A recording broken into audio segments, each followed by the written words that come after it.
Hello, Wastelanders. Vlad here. Today, I want to share with you my latest camp build in Fallout 76. This is my Suburbs of Morgantown camp build, so let's check it out.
All right, here we are in front of my suburban house, and this is a little bit of a, different build for me. I don't usually do a whole lot of modern stuff, but this one is something I wanted to kind of do, just to kind of relieve some stress.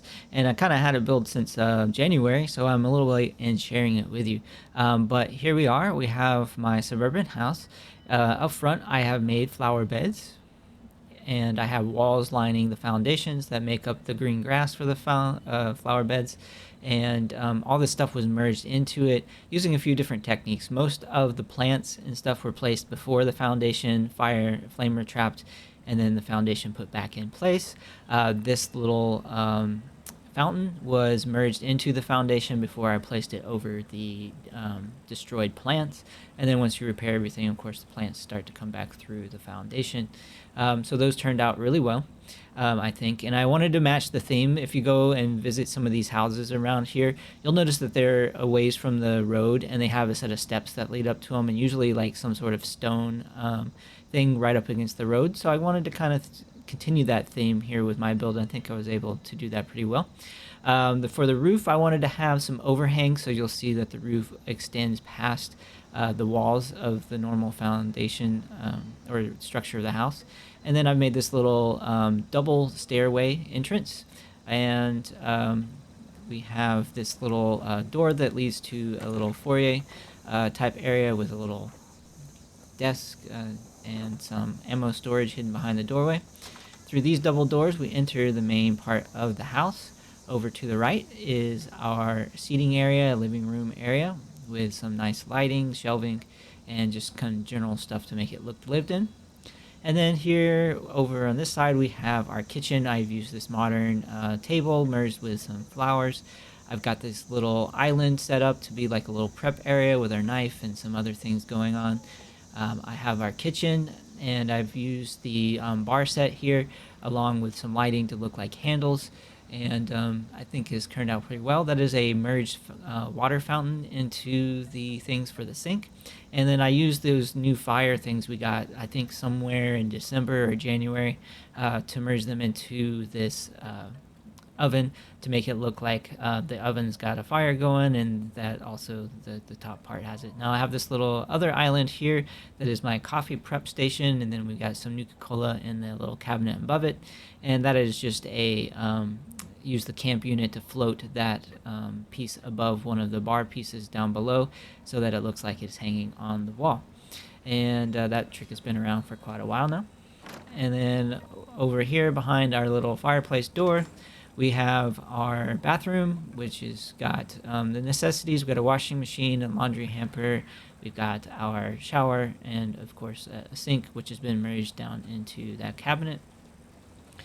And then the bedroom comes in through these double doors. We've got a desk. I had to merge some things down from the top of the desk to get them to sit down below. Some flowers, nice Vault-Tec bed here, so a nice little roomy bedroom for this house.